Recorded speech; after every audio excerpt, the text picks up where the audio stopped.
Pues surgió de vivir en España, de ver cómo estaba el país, de ver cómo estaba yo, cómo estábamos nosotros, de leer los periódicos, de ver las noticias y de no dar crédito, en el doble sentido de la palabra. O sea, no daba crédito porque no me lo creía y no daba crédito porque no tenía dinero y tenía que pedirlo más bien. Y me parecía tan esperpéntico todo lo que ocurría que pensé que teníamos que hacer una película reflejándolo, para poder recordar cómo es la España de estos años. Dentro de un tiempo creo que nos parecerá marciano. Y mi teoría es esa, mi teoría es que en los años 80 el sueño de todo español era tener un apartamento en Torrevieja, que es lo que regalaba el 123, mientras que el sueño de nuestra época es torturar banqueros y asesinar políticos.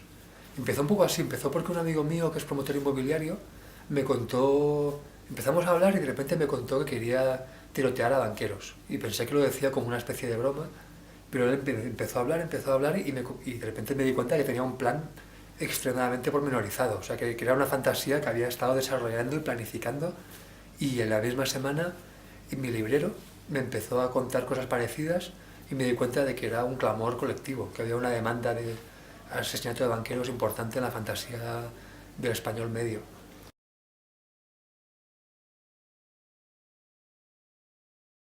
Pues con Albert Pla llevábamos tiempo escribiendo juntos unos guiones, con Albert y con Iván Telefunken, y cuando le pasé el guión de la película me dijo, coño, pues yo ayer escribí un cuento que se parece mucho. Y me enseñó el cuento y el cuento era lo que es el monólogo ahora. En cuanto lo leí decidí incorporarlo a la película porque era mejor que lo que yo había escrito y encajaba de maravilla. Supongo bueno, que los dos estábamos pensando en cosas parecidas al mismo tiempo.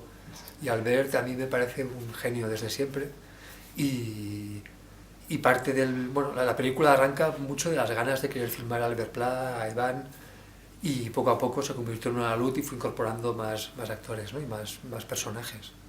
Me apetecía que fuera una película coral, también con actores que tienen algo de iconos, ¿no? Yo creo que cuando ves a Sacristán estás viendo un poco la historia del cine español, o cuando ves a Imanol Arias estás viendo inevitablemente a Lute, la muerte de Miquel, al señor Alcántara, y eso me interesaba. Yo creo que la película tiene algo de meta-españolada, ¿no? Y como una españolada, un resumen de todas las españoladas de la historia del cine español, ¿no? Y por eso me interesaba que estuviera gente como Ángela Molina, como Carmen Machi, como Tosar, Sacristán, Emma Suárez, que de algún modo resumen esa historia, ¿no? No podemos evitar pensar en las películas que hemos crecido viendo con ellos.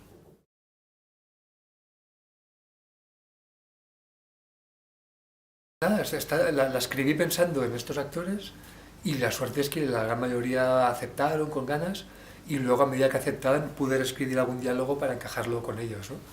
Por ejemplo, creo que hay frases que solo puede decir Sacristán, ¿no? Cuando Sacristán dice si Franco hubiera ganado las elecciones en el 65, si Franco hubiera tenido los cojones de montar elecciones en el 65 las hubiera ganado, eso si lo dice Sacristán suena distinto que si lo dice otro actor, ¿no? De otra generación.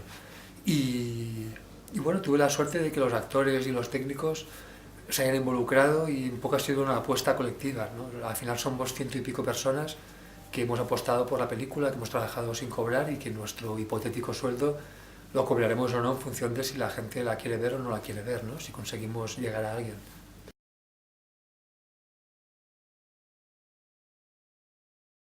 Es una película hecha en cooperativa, de tal modo que nadie hemos cobrado y nuestros sueldos son porcentajes de los hipotéticos beneficios. Si alguien va a verla, pues empezaremos a recuperar y cobrar algo.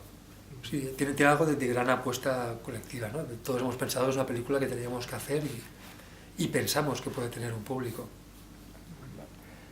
Sí, y parte de la filosofía muy clara de la película, para mí era una premisa importante, era no pedir ninguna subvención para hacerla desde la apuesta personal nuestra y confiar en que llegaría a alguien.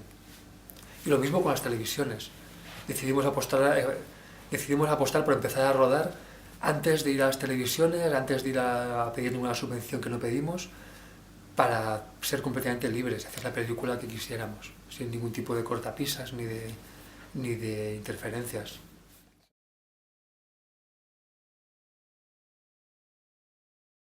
Yo creo que hace años que es normal que la gente del cine, o en general la gente de la cultura, pues trabaja muchas veces a partir de lo que hay a tu alrededor, ¿no?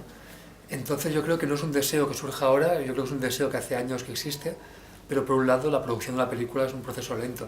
En nuestro caso empezamos a trabajar en 2012 y la estrenamos en 2015, ¿no?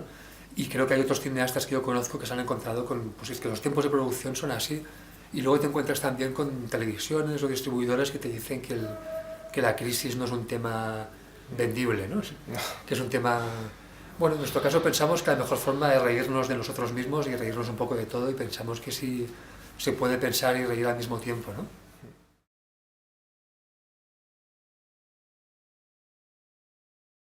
Hemos trabajado muy juntos durante años.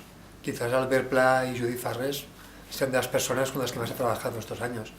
Y Albert pues iba haciendo propuestas, temas originales, temas del que quería versionar, y algunas de las propuestas como esta me parecieron fabulosas.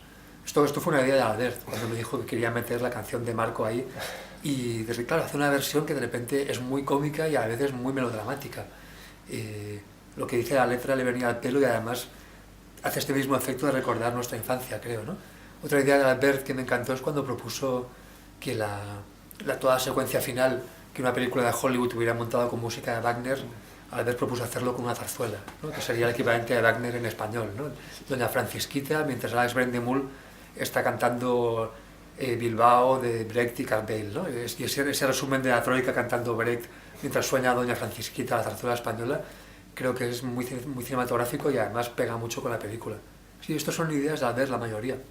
Luego hay cosas como la canción de Astrud, con la que empieza la película. Hay un hombre en España que lo hace todo, que me parece que es un buen resumen de la película también. Esta canción en la que hay un hombre en España que lo hace todo, que es la persona que decide quién recibe las becas, que escribe en la pared demasiada policía, que trabaja en el banco, que programa los debates en la Antena 3, que decide quién recibe el premio Planeta. Esa persona es la que inventó el Colacao. Esa persona es España. Pues